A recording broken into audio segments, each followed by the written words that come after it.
Amen?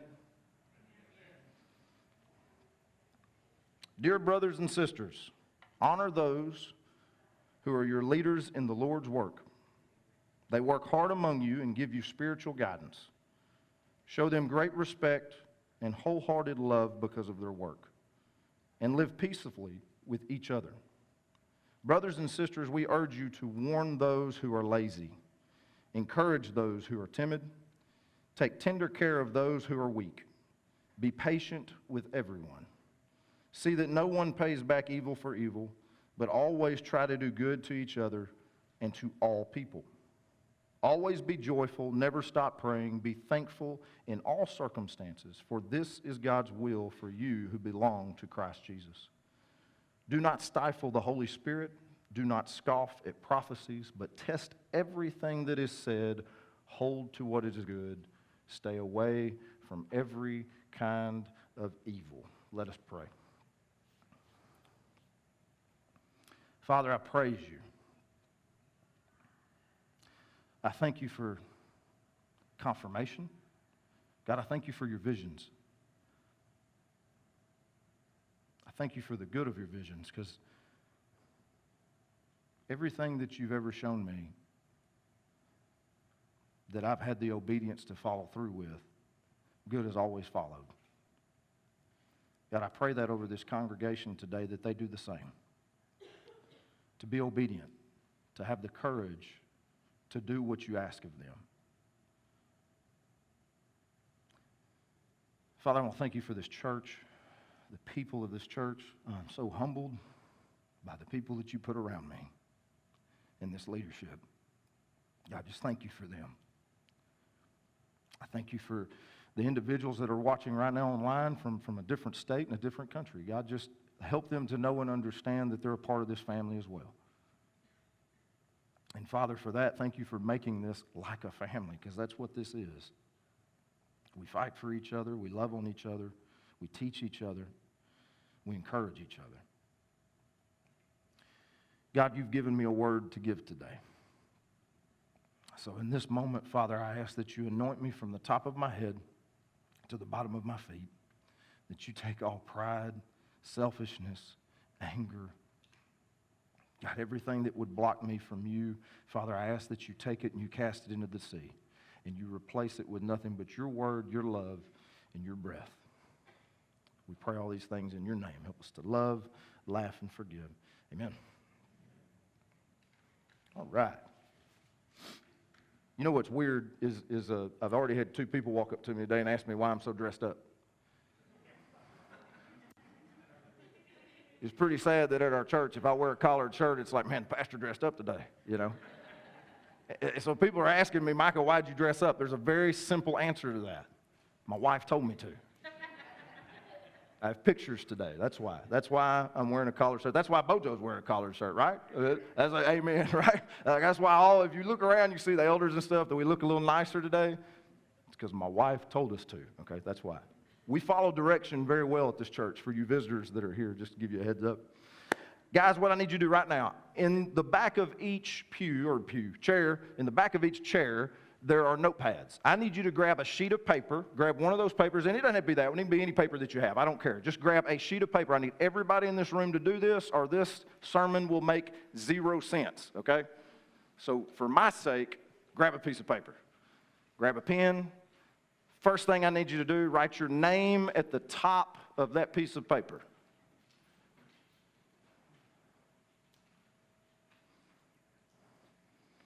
Now, while some of y'all are getting all that, and by the way, y'all share. I know there's not paper in every single church, so y'all pass some paper down. Be nice. Be Christians, okay? Share your pens.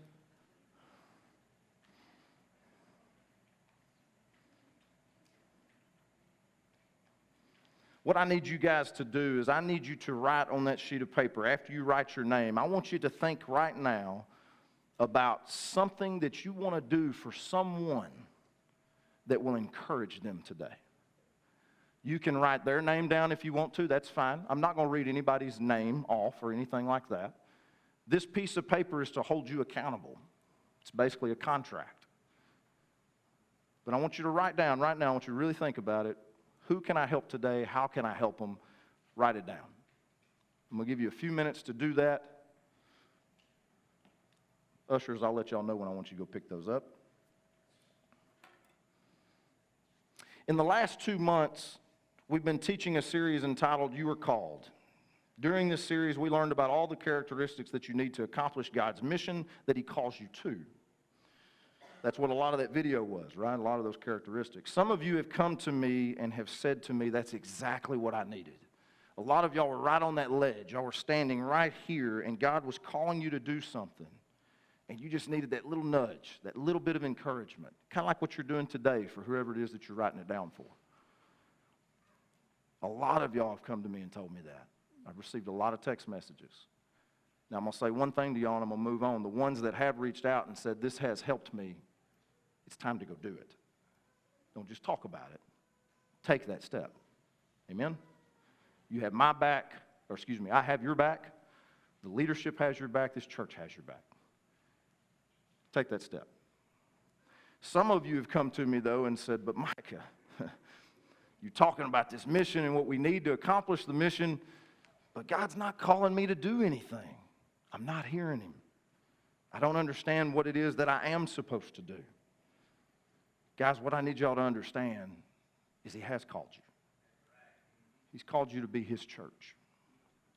So we all do have a job. The title today is The Call of the Church.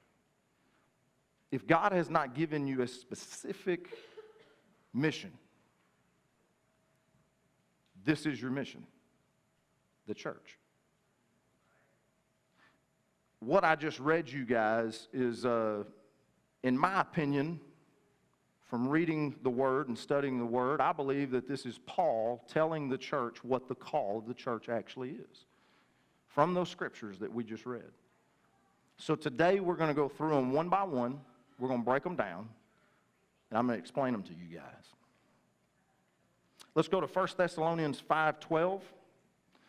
While you guys are getting there, I'm going to go ahead and get the ushers, if y'all don't mind, if y'all could start passing the buckets out. I want all of y'all to put your notes into these buckets. There's a reason for this. I'm not going to call out your name. I'm not going to embarrass you, I promise. Okay? It's not what I do. Maybe Bojo's. I might do that to him. Did you write? Smart man. Mikey, did you write your name on yours?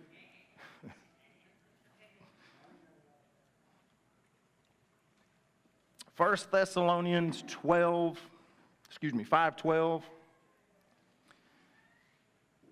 Dear brothers and sisters, honor those who are your leaders in the Lord's work. They work hard among you and give you spiritual guidance. Okay, I'm going to be perfectly honest with you guys. This verse is very hard for me to teach on.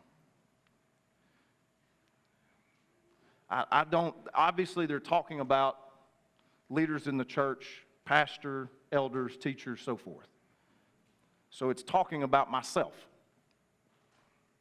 I don't like to look at anybody and tell them to honor me. Y'all understand that? I hope y'all know that well enough about me. That's not how I like to do things. I never, by the way, want y'all to honor me. I want you to honor the God that's working through me. Do y'all hear that? It's always God. It's not Micah. The minute it becomes Micah, we got a major problem. So,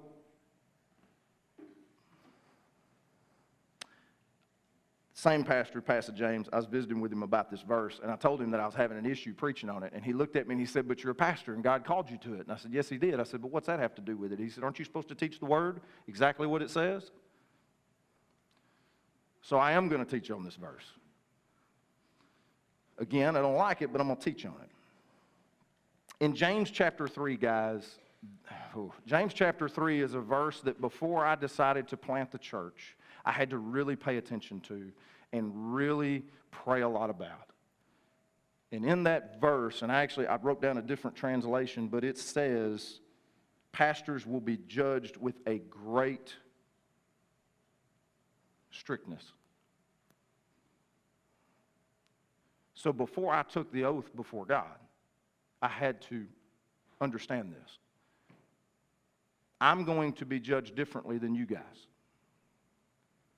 I feel that's why Paul is telling the people at Thessalonica to honor their leaders, because they've got a lot of pressure on them to make sure that they do things right. One other thing, I just want you to understand this. Be glad that I just taught you this, that we're going to be judged differently, because one day you're going to die, and you're going to go to heaven, and there's going to be two lines. And you're going to be like, oh, look at all those pastors. That's the line I need to go get into, because that's all the good people. No, don't go get in that line, okay? That's the line where God's got that five-finger ministry out, okay? You want to go in the other line where there's a lot more grace and mercy, okay? Stay in that line. See, that's the choice I had to make. It wasn't easy, I promise you. Let's go to verse 13.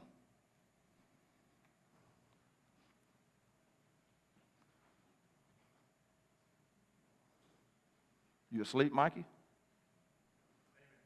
Amen. Verse 13. You want me to pull it up? Thank you, sir. Everybody give Mikey a round of applause. Hold them to the highest regard in love because of their work. Live in peace with each other. Okay, I love this verse. This one I love to teach on, because it's telling you to hold your leaders, your pastors, in the highest regard in love because of their work. But what I'm getting at, it's not, hey, you got to love your pastor. No, it's actually telling you how to love your pastor. Live in peace with each other. That's the greatest compliment I can receive as a pastor, is if our church is working harmoniously together, loving each other, lifting each other up, and encouraging each other. There is no greater love that y'all could give myself and the leadership of this church, because that just means we're doing something right. Amen? I'm going to come back to that.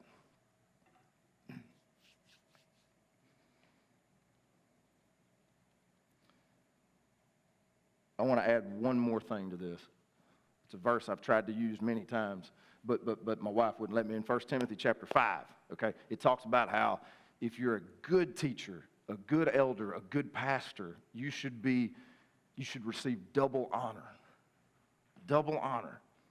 So every time my wife gets mad at me, I'm like, but baby, you have to like double forgive me. You're like, it's twice the forgiveness, right?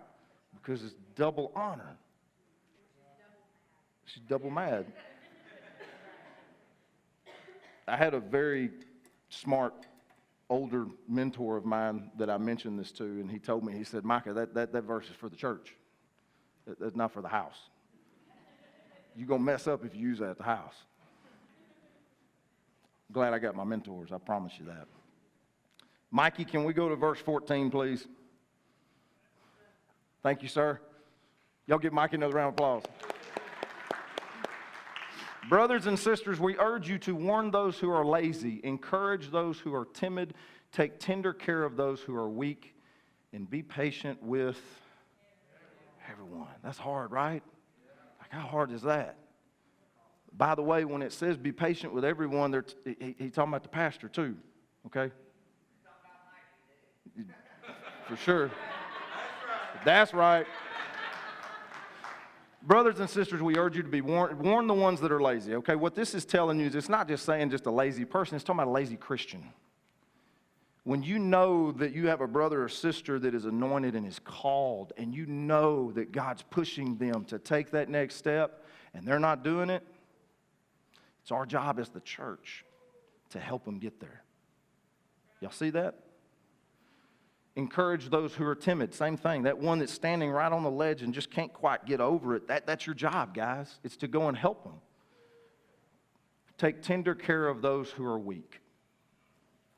In Romans chapter 14, it talks about two types of Christians. There's only two. There's the strong in faith, and there's the weak in faith. He is telling the stronger faith here to take care of the weaker faith. Now, I need you to understand something. There's nothing wrong with being one of the weaker faiths. At least you're in church. At least you're a Christian. You're a lot stronger than a lot of people that ain't in church, right? I'll be honest with you. I don't mind saying this at all. There's some areas I'm still the weaker faith.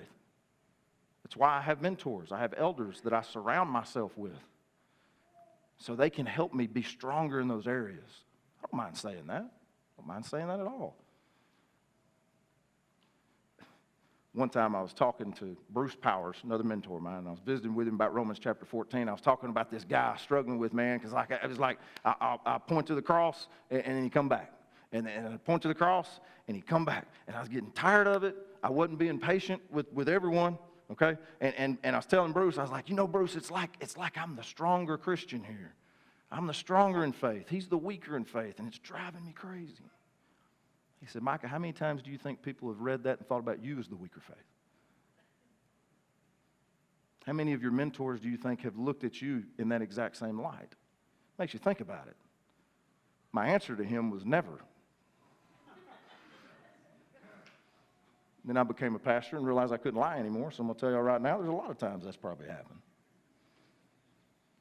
Be patient with everyone, guys. Something that you need to understand here, it doesn't say just be patient with weak Christians, weak faith Christians. It says everyone. Again, that's hard. To be the church, we are supposed to be patient with even those that are attacking the church. That's tough, right? I mean, I don't know about y'all. Somebody attacks my home, I'm not going to be real happy about it, and I'm definitely not going to be real patient about it. But God is telling us, Paul is telling us here that God is telling us, regardless if they're a Christian or an unbeliever, we have to be patient, because if we can set that example, we can turn them to Jesus Christ. Let's go to the next one. Let's go to 15. See that no one pays back evil for evil, but always try to do good to each other and all people. All people. Again, not just Christians, all people. Set the example as the church. But this, evil for evil thing, it's like, I'm going to get them back. I'm going to get them back. If they do that to me, I'll get them back. I'll do this to them. And I'll tell you another side of evil that a lot of people completely forget about. But it's, they'll get what they deserve. Guys, if you have that mindset, that's evil. Even if you don't react to them and you're thinking, well, I'm not going to react to them because you know what? They'll get theirs. That's evil.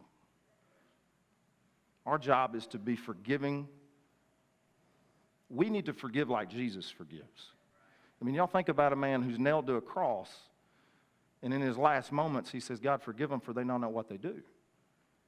And I'm going to tell you something right now, and this is biblical. If you are struggling with unforgiveness for someone, biblically, God is not hearing that prayer that you're praying.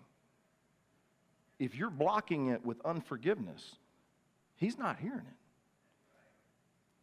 I want y'all to think about that. If you're struggling with something, you've been praying about it, and nothing is coming of it, start thinking about, who have I not forgiven? Who am I blocking?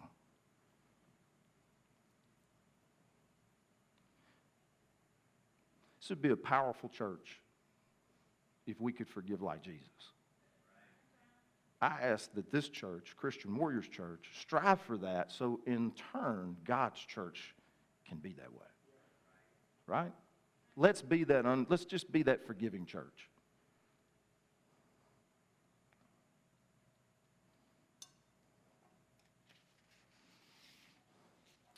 Verse 16 through 18. Rejoice always, pray without ceasing, give thanks to all circumstances, for this is the will of God in Christ Jesus for you. I struggle with this whole rejoice always thing. Do y'all struggle with that? Like, when I get a flat tire, I'm not like, praise Jesus, I got a flat tire. Or I get sick and I'm like, thank you God, I'm going to the doctor today, or, the Cowboys lost. Amen. No. I can't do that. It's hard for me to rejoice always. Last Thursday night was really hard. Well, 2 Thursday nights ago. Yeah. Although Dak looked good. I'm going to quit talking about the Cowboys on stage, but Dak looked good. So they play at 3 today. Y'all be in prayer. But rejoice always. Guys, I'm telling you, this is hard to do. Your pastor's not there. I'm not there. But what I have learned is this. You don't rejoice for the circumstances that you're in. You rejoice in Jesus Christ in the circumstances that you're in. There's always time to rejoice. There's always time to worship. Regardless of how bad the situation is, you can worship. You can rejoice, because the great thing is Jesus Christ is there with you. That's a hard example to set. How many times do y'all see a family, and I know we all do, how many times do y'all see a family who it's like just everything negative is happening to them? And they're great Christians. They're great people. They have huge hearts. They love everybody. They're leaders. But they keep getting attacked. And they keep getting attacked. And they keep getting attacked. How many families have y'all seen that happen to? If you've been in church a while, I promise you're going to see it. I think about those families and the ones that can rejoice in those moments. A lot of people look at them and they're like, man, I wouldn't want to be them. I'd hate to go through that. And that exact family may actually even be thinking, I don't want to be in this situation. Why is this happening to me? But when I stop and think about it,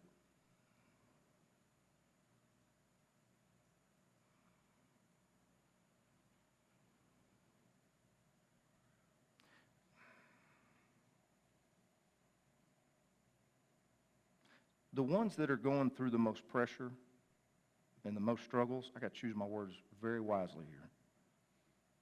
Those people that are struggling the most, maybe that's the ones that God trusts the most. Because they know, He knows that they can get through it.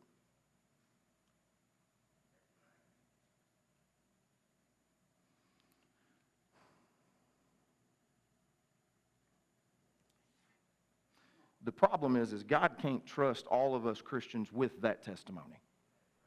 And in my opinion, there's no better evangelistic testimony than somebody that has joy in suffering. They're not here today, but I know he's listening, and I know they're listening. Mama Myatt, Chris Myatt, a lot of y'all know the Myatts. That family has been through a lot. Mama Denise has been through a lot. Chris right now is struggling with some health and so forth, and I get that. He's getting better, though. Chris, you're good. That's why I'm choosing my words wisely here. I'm not going to speak negative. Amen? Okay.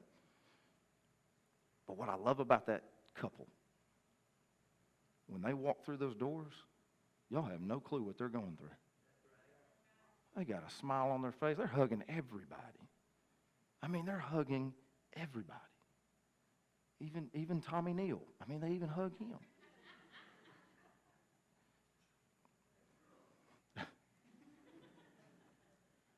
That's a family, when I look at them, when I look at those two, I strive to be like that. People are like, Michael, why would you do that? They're going through these things. Why would you want to be like that? Because our Father trusts them. I want to be like that. Understand, I'm not wishing ill will on anybody, especially myself, but I want God to trust me that way. And I want Him to know He can trust me that way. How strong would this church be if we all wanted that? God, trust me. Trust me. If we strive for that trust in God, to where we could tell Him, you know what, Father, no matter what's thrown at me, I'm going to rejoice. No matter what's put in front of me, I'm going to praise you. No matter how hard I get hit and I fall on that mat, it's not going to get to 10. I'm going to get up. And I'm going to worship you through the process and set that example so it'll grow your church. There's a lot of y'all in here that I know have been through that. I know that. And I admire each one of you, and you know who you are. Dang it.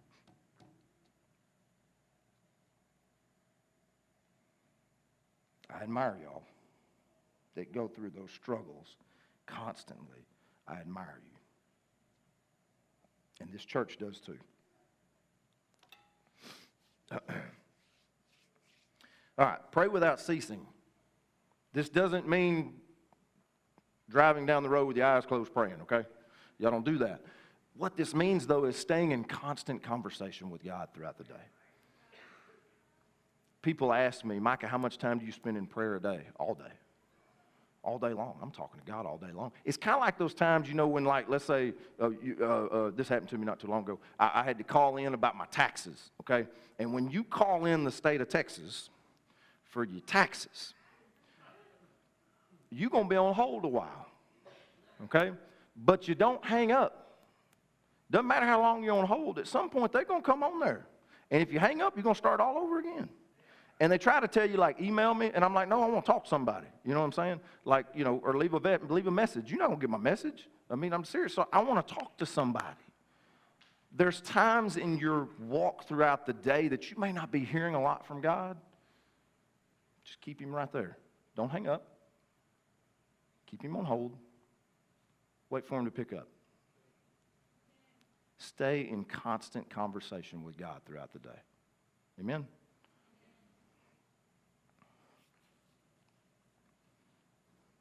By the way, if you can't think of anything to pray for, like if you're sitting there and you're like, Micah told me to pray without ceasing, but I can't think of anything to pray for right now, pray for your pastor. I'll take it. Any prayer you can throw my way, I'll take it, okay? I promise. 1 Thessalonians 5:19. Do not quench the Spirit. We sure as heck don't do that in this church, amen? I'm going to tell you right now, the Spirit is running rampant in this church. You want to know why? Because we're submissive to him. Y'all hear me talk about how this is an unscripted church. That's what I'm talking about. Sure, we have a plan going into the day on Sunday morning. Zaire knows what songs he's got listed for them to sing. I know what sermon I'm probably going to, well, not always. There have been times that he has done that to me. But most of the time, I know what sermon I'm preaching. Bojo has a good idea of the transition he's doing. But I promise y'all, there's many times that Zaire has changed some songs. Bojo's changed his transition, and I've changed my sermons because the Spirit told us to. And what I love about that is instead of being concerned and worrying about the outcome, we're walking in with that confidence that we talk about, that he's in control. You got to worry about it. And I'll tell you what else I love about it. I actually love it when he's like, rip your sermon up. I know I act like I'm not because y'all have seen that before. But I actually love it because I know he's there and he's fixing to show up in a big way. We invite him in here every day. Every day. Not just Sunday. Every day. But I have no doubt on Sunday mornings that the Holy Spirit is in charge of this entire process. And it's a great feeling. The other good thing about that is it's going to be perfect. It doesn't matter if a speaker goes out or if my dyslexic self pronounces something wrong or whatever it may be, it's still perfect because the Spirit is perfect. Right? Verse 20. Do not scoff at those who prophesy. Okay. We got some visitors here today. Okay. Spiritual gifts, we highly encourage if they're done properly. Very important. They have to be done properly. If not done properly, myself, leadership will step in and take care of that situation. But spiritual gifts are highly, highly, highly encouraged in this church. It's another part of don't quench the Spirit. I look at Marilyn Harrison. Okay? I'm calling you out. She's looking at me like, what in the world are you doing? Marilyn can feel the presence of evil. And you're like, that's not Christian-like. Yes, it is. Because she can use that to help. She can use that to help. It's actually happened in this church before. Mike, I don't feel good about this. Come to find out, it wasn't good. Thank you, Marilyn, for not backing away from that. Will Green, a lot of y'all know Will. Will's come to me with many things. I encourage that. Come to me. Tell me these things. St. Don, healing. We encourage that. It's real. Guys, if it's in this book, I can't stand it when people tell me, that died with the apostles. You know, that died with them. When this book ended, when Revelation is done, when this book ended, so are the spiritual gifts. Well, I'm going to need you to do some explaining because I've seen a lot of great miracles. Where'd that come from? Amen. Spirit ain't dead. I really question those churches that preach that, guys, and I pray for them. I pray for them. That concerns me tremendously. Let's go to verse 21. Okay? Don't shy away from the prophecies, but test everything that is said.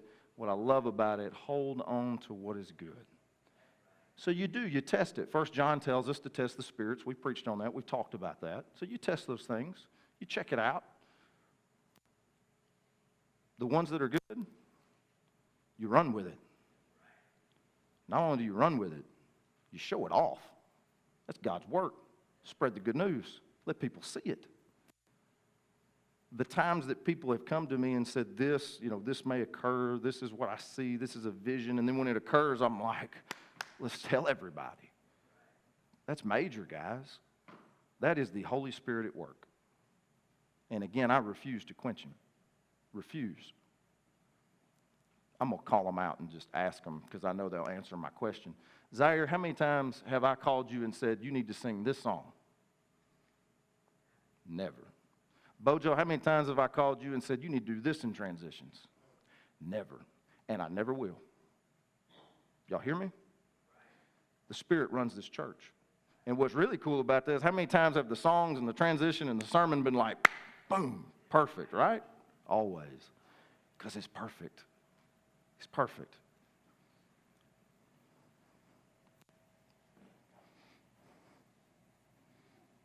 Verse 22.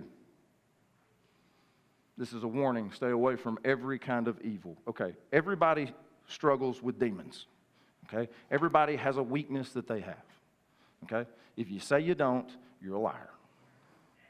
Just going to be honest with you. That's your weakness. You're a liar. I mean, that's the truth of it.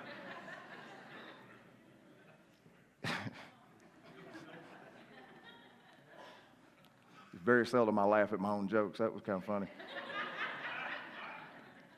But guys, really think about it. We all have weaknesses. We all have demons. Okay, your job, stay away from them. Stay away from them. Because I promise you, they're going to creep up on you enough and surprise you. You understand? So stay away from them when you can. Because Satan's going to slither in. I assure you of that. I've seen it at churches. I've seen it at churches. I've seen him slither straight up to the pulpit. Stay away from weaknesses, guys. Your pastor included. I'll hold myself accountable for that. That's fine. We all have weaknesses. Stay away from them. Don't even put yourself in that situation. You know what I'm saying? Like if you struggle with drinking, don't even walk past the bar, right?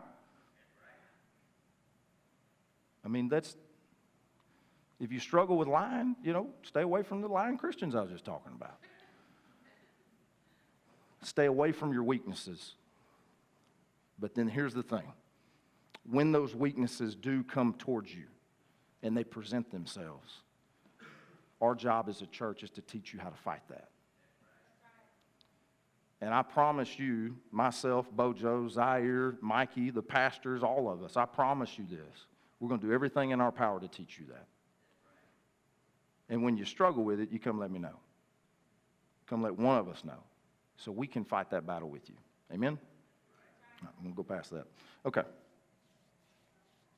I want to go back to 1 Thessalonians chapter 5, verse 12. Mikey, if you could pull that back up. Am I confusing you? Okay. I told you I was going to come back to this. First, I told you I didn't want to preach on it. I done lied to you. Okay. And then I was going to tell you that I wanted to come back to it. Okay. Brothers and sisters, honors those who are the leaders. Okay, blah, blah, blah. We know what we're talking about. We're talking about, let's just say we're talking about the pastor right now. That you're supposed to honor the pastor.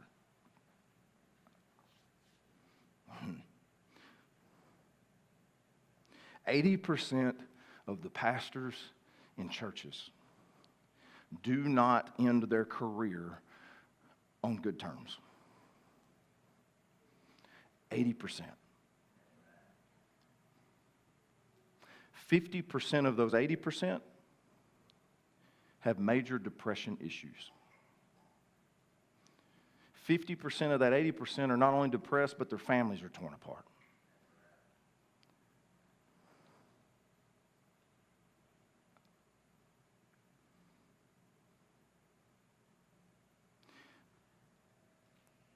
The church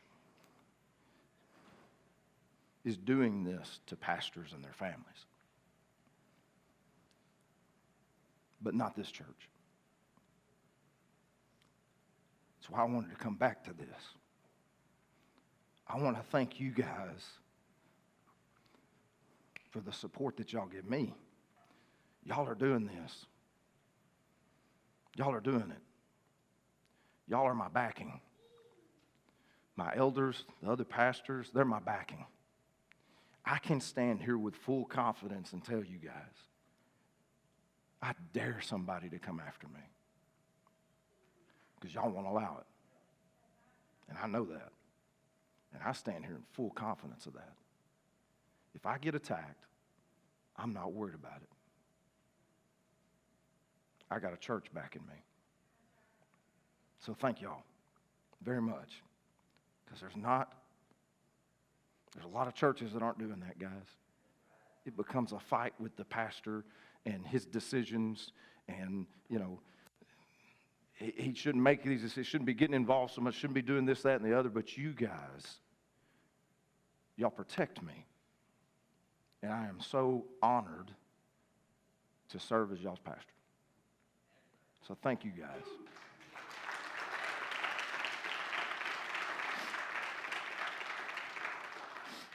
I mean, I wasn't asking for that, but thank y'all. It's kind of cool. I want to tell y'all some ways that y'all can encourage your pastor and your leaders. Oh, man, I'm doing good. Dang. We still got an hour. Like, we're doing good, Bo.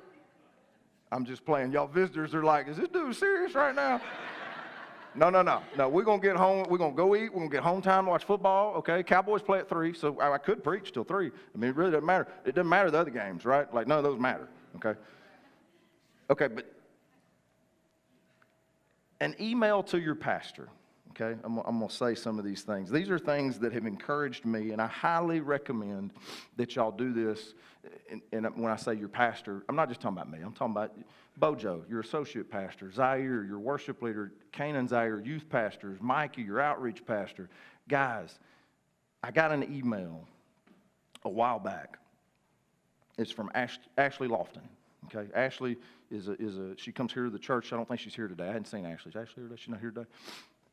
Good, because I'd embarrass her. She's going to be mad at me that. She would have been mad. Yeah, she's very quiet. You know, yeah, that's all right. We're going to get it out of her. You know, we're going to push her over that edge. You know what I'm talking about? Like we were talking about earlier. Yeah.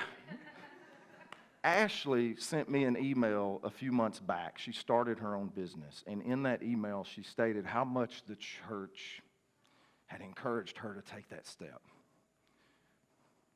I saved that email. When I'm struggling, I read that email.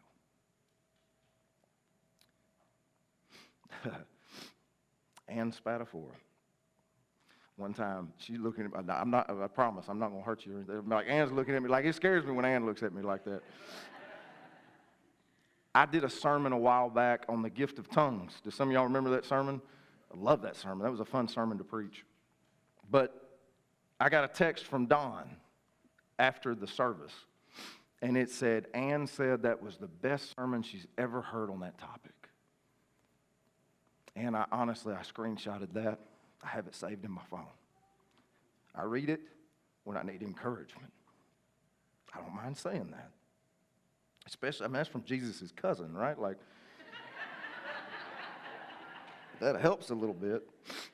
You know, when I get a that-a-boy from one of the elders, you know, Kirby and Randy and Don, when I get those that-a-boys, you know, that's good. So I'm like a junior high football player, right? Like, if you give me that kind of stuff, I need that encouragement, and I'll go run through a brick wall for you. I mean, that was just my thought process as a stupid young football player. But that's how I am, and I'll run through a wall for you.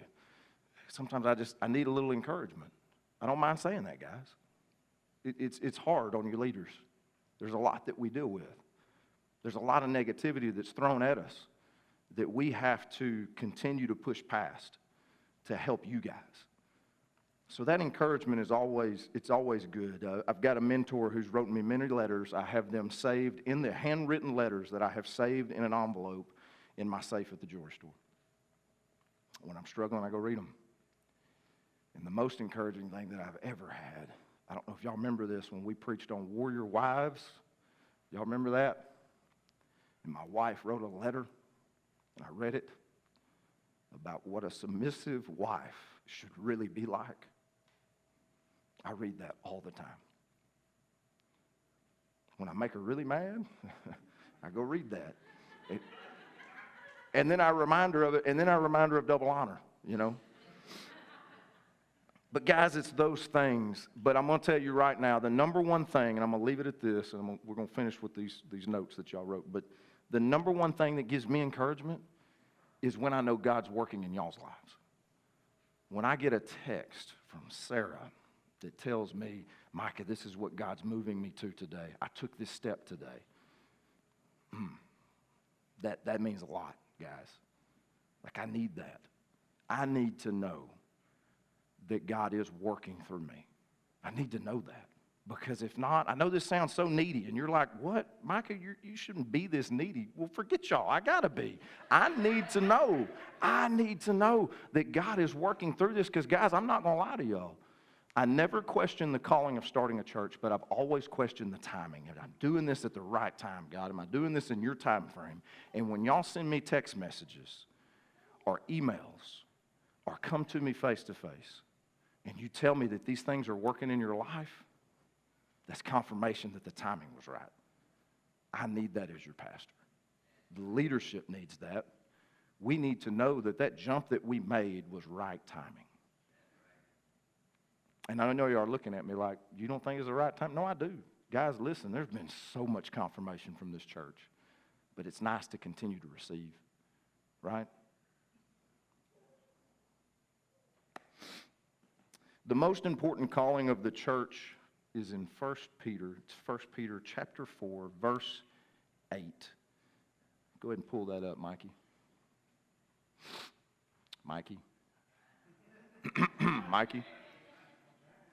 Most important of all, continue to show deep love for each other, for love covers a multitude of sin.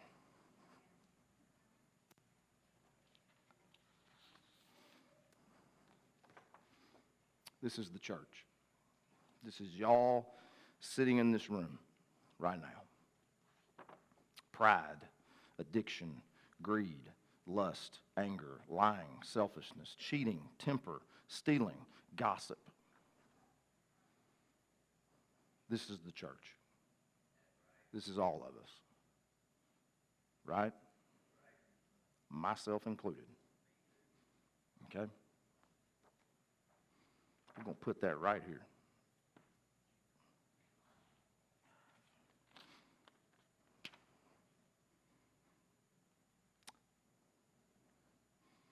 I can't read that handwriting. I'm going to start over. I'll get with you later. That's why I got y'all to write your name. You're going to have to write better than that. I know who's got bad handwriting now. Donate to the church.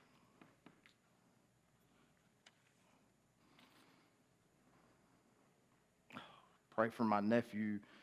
He's traveling to Spain. Praying for safety and protection. Text him and let him know that we're praying for him.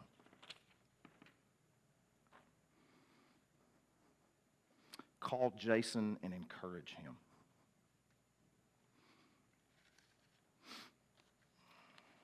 Some of y'all folded this up really small.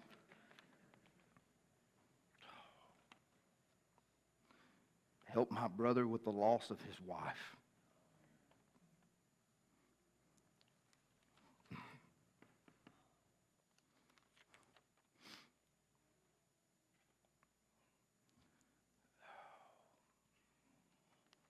I can't read that one. No, I mean, like, I emotionally can't read that one.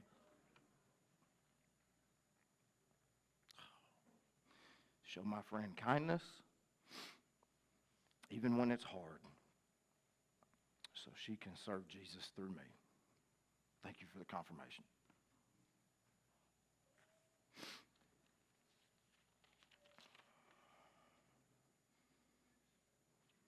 This just has some names. A lot of them.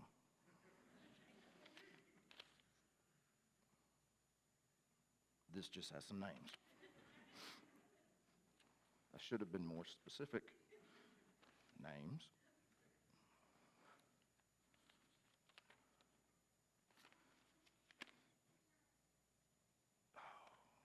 Keep the church growing.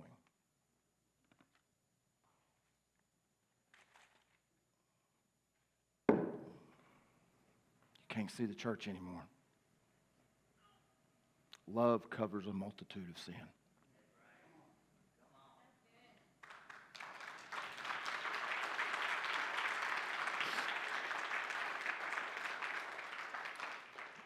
Take 5 more seconds and give God a round of applause.